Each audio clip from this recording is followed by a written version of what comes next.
زمان وقت میگوید به خانه معلم حبیب خدا در آمده، مسلمان ها اطراف خانه پیغمبر را فرا گرفتند، همگیش در زمین افتیدگی بیهوش بودند. کدامش داد میزند، کدامش بیهوش است.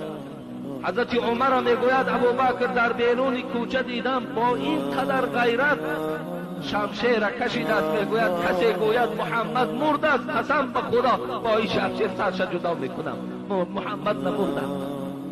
این حالت میگوید مشاهده کردم و دیدم که مسلمان ها رو 70 نشوند، بیرون خانه شدم، تمام مسلمان ها را جمع کردم، گفتم ای مردم مسلمان، کسی که تا امروز محمد را عبادت میکرد محمد مرد،